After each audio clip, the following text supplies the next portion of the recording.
And we'll start with Ben Bulch, LA Times. Good morning, Coach Skipper. Morning, Ben. How you doing, man? Great, thank you very much. I want to start off with something fun today. I actually got two questions for you, if you bear with me here. First one, Ciale Tapaki blocking. How much fun was that? How did that come about? I mean, obviously it was successful and something we might see more of going forward. He was begging to be able to do something on the offensive side. What I didn't know is he came in here as an O lineman, so he has that background. And like I said, he was begging to get out there. I was like, all right, we're going to use you then. And sure enough, he went out there and did his job. So that gave us some juice on the sideline. It was good to see. Um, One other thing, there's been some talk in the national media the last few days about kind of a distortion of credit these last few games. Specifically, some people think that you're not getting enough credit for the turnaround. What's your take on that sentiment, and have you talked about it as a coaching staff? I guess it's good that I don't get on social media and all that stuff right now because I don't feel that way. But I don't really know what's happening out in the outside world. I'm in this building so much, but I love what I'm doing. I'm just working, man, and I just try to put us in the best positions to be successful on Saturday. That's all I can control. I just control the controllables. I don't know what the narrative is and all that stuff. I'm just doing what I do, man. Thank you. Let's go to Dave Woods, Bruin Report Online. What's up, Kip? How are you? Oh, I'm doing good. Um, just from a motivation standpoint, I'm interested. What is kind of the strategy going forward now? It was don't be one-hit wonders at the second game in a row. What is it at this point? And do you ever start getting big picture with it? Do you start introducing the idea of a bowl game as a goal? Is that even something you talk about? Nah, so I'm all about the moment that you're in, man. Wins, what's important now? What are we doing right now? When you're taking over something and you're new, everything you say is important and you have to get everybody to go in the same direction all together. So each week has presents different challenges and things like that. This week kind of is the standard, and don't get bored with success. We have to keep doing what we're doing and always be on the rise. It's not a time to get off the gas pedal right now. We got to keep on pressing, keep on getting better, and keep on working. Let's move to Ben Royer from the LA Daily News. Good morning, Skip. Morning. I have a question about it. Seemed like a few of your tailbacks seemed to get kind of scraped up in that game. Can you get any injury updates on guys like Anthony Woods and Frios? They play a highly impactful physical position. And when you play a position, everybody's trying to take your legs out, and knock your head off. You're gonna get sore and banged up a little bit. I mean, that's just football. But I don't anticipate us having anybody missing practice time right now. Obviously, we'll have a staff meeting later and we'll talk more through everything. But I saw everybody yesterday. Everybody seemed to be in good spirits. Woods probably had the most, I don't know if you want to say severe or what, impactful injury. Kind of took a hit down low, but he seemed to be walking all right when I saw him, but I'll know more later. Next up, we'll have Tracy McDonald from On Three. Hey, Skip, thanks for taking the time.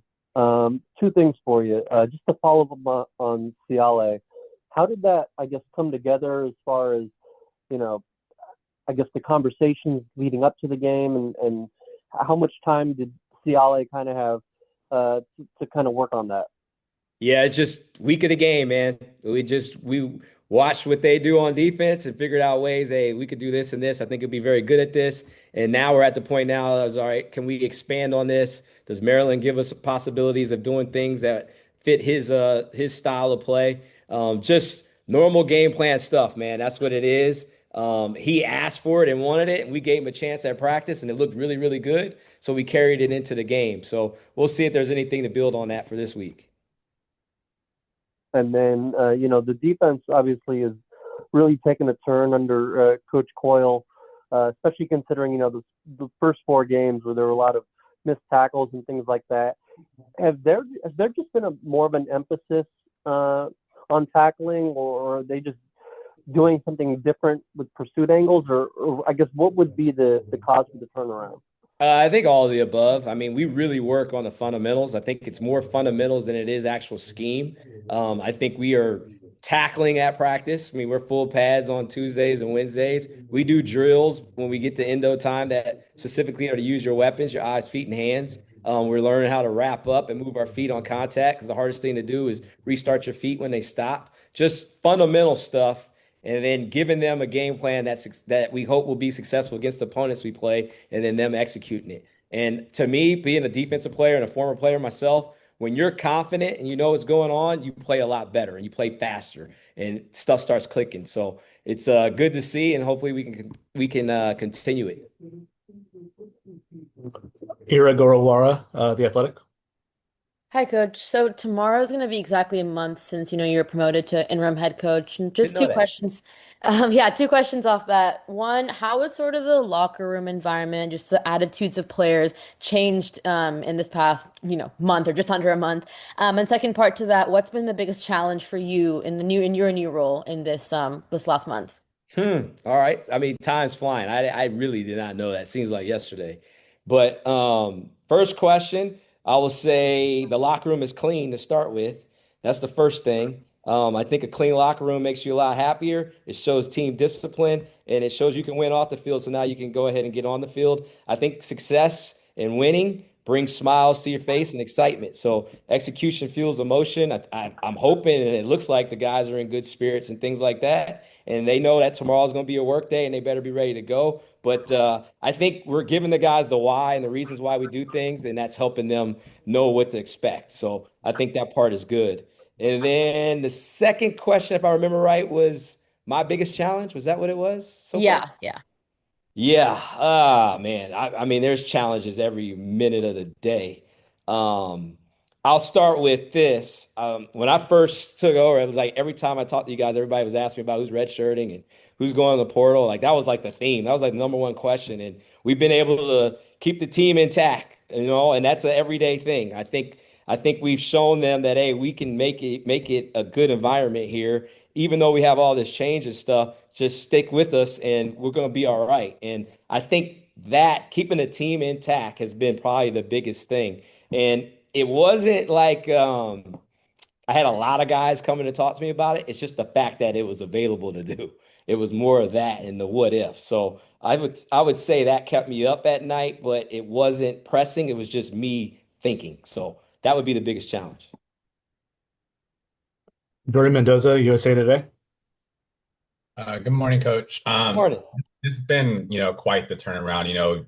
The program has gone from, being kind of almost the laughing stock of the sport to now they're almost a darling of the sport in such a quick turnaround. And I feel like a lot of it has to come with the mentality of your players. What would you say about your team being able to like not necessarily fold in the situation when everything seemed like it was collapsing to them, finding that motivation to keep the season going and completely turn it around? Yeah, I think it starts with nobody's feeling sorry for us, man. Like we're football players and the schedule's set and we need to show up. I think the way we practice, way we attack practice, helps us out. We have identified a style of play that we want to be, and it's our job now to keep the standard the standard. Play with that fanatical effort, play with fundamentals, being smart. All those things we just have to continue to do. But it's not like something that's just going to show up on Saturday. You have to practice about it. You have to work about it and not just talk about it. So I think the guys are working really hard and it's starting to pay off for them. And I also wanted to ask too, just Nico's leadership. He mentioned, if you guys don't want to be here, leave. And he's really taken on that even bigger presence and being a leadership. What have you seen from him over this past couple of weeks of you being in charge? Man, from me getting here in late July, early August, whatever it was, the first thing I recognize with him is this dude's a natural leader. Like he's a very vocal guy, and what he says, people follow him. And it's impactful information. There's no fluff with him. So I really like that his leadership skills, and I like that he's on our team. And he's not a guy that's just going to do too much either. Like just in that last game, he didn't have to do a lot of running. They had spies and they kept people in the box, so he threw to 9 different receivers. Like he knows he's a winner. He knows how to win. He knows what he needs to do, and it's just a joy to see him play. Next up is going to be Jack Hazlitt from the Sporting Tribune. Hey, Coach, good morning. Good morning, Jack. So I just wanted to ask, I mean, there seems to be like such a significant energy shift with the team, especially on the sidelines. You see it. Everyone's getting high, kind of jumping up and down, dancing before kickoffs, things like that. I just wanted to know how does that like energy sh like do you feel that energy shift? How does it translate onto the field and kind of who leads the way to those on those sideline hype ups and kind of sessions? Yeah, I mean the sideline hype stuff that has nothing to do with me. That's the natural energy that comes for it's game time. You know what I mean? But I've said this many a times. I'm an energy passion type guy, and if we don't have it at any moment, we're going to restart what we're doing. So the guys that bought into that, there's a lot of juice. Our pregame meal in the morning, everybody's worried about the time and all that stuff. Guys were talking, ready to go. We knew it was game day. Game day is a different day than every single day out of the year, even Christmas. Game day has its own special feeling, and we had that feeling that morning. So as long as we just keep on loving football and playing with passion and energy, whatever you see on the sideline or on the field is natural, and that's just what happens from us being juiced and ready to go. Let's go back to Ben Bolch. I wanted to ask about Noel Mazzoni. What has he added, and also have you? I mean, him and Jerry go back a long ways, right? I mean, he was the offensive coordinator at UCLA when Jerry was a quarterback No here, doubt. so they have a long-standing relationship. Have you sensed a special connection between them, and what has kind of Noel added with his presence around this team? It's definitely a special connection, you know. It's kind of like me with Coach Coyle, you know, they coached you, and then now you get to coach with them, and you're still learning from them. Like that's what's crazy about it. You're still constantly learning. So I see that same kind of connection with those two. Noel is very knowledgeable. Like I mean, like very knowledgeable. He's a Rolodex of information when it comes to football and offense and things like that. And I'm glad he's here.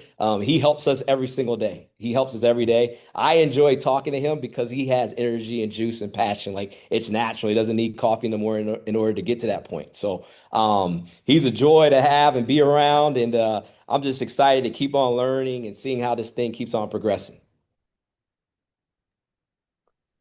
Ben Royer.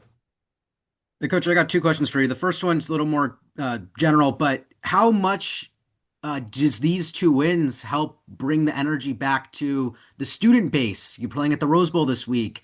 There's some excitement building around the program. So for you as a coach, how exciting is that now students can show up for a team that's putting it out there on the field as well? No doubt, man. You know, winning it's going to create excitement, and we need everybody in that Rose Bowl.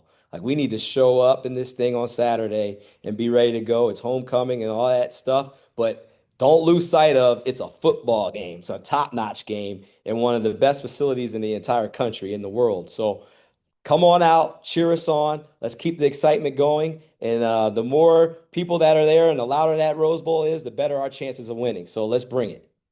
And then I wanted to ask you about because of Cole Martin's big play, the fake punt. I'm kind of curious what have you seen from Cole and Coach Meat in their dynamic during practices and during games? I'm kind of curious from your perspective what that's looked like. Man, to be honest with you, I was here probably 3 weeks till I knew that that was his dad. Like I didn't even know. Like they don't even talk really out in the field. Like it's just player coach, like completely. And Meat focuses more with the corners, you know, and Coach Lynn's more with the safety. So that dynamic never really came up or whatever. They just kind of natural. The only time I kind of see is after the game, they kind of hug, do their little thing, and you know, I love you, son, and all that stuff. Love you, dad. But other than that, I mean, it's we out there working, and it's just coach player. Like it's go time. And then looks like we will wrap up with Ira. Coach, just another question about Nico. You know, he said on the broadcast post game on Saturday that you're a coach that he wants to play for. And, we're seeing more out of him than we have, the first four games. How have you managed to bring that out of him? Obviously, he's a lot of talent, but how have you really brought that out of him as a player? Man, I wish I could take credit for him being able to run so fast and being tall and being able to throw so great. I think what we do is just let him be him.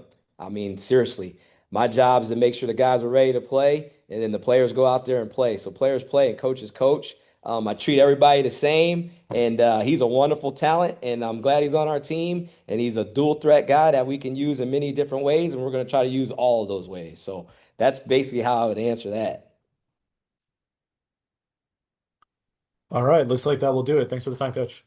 All right, thank you guys. Have a good rest of the day.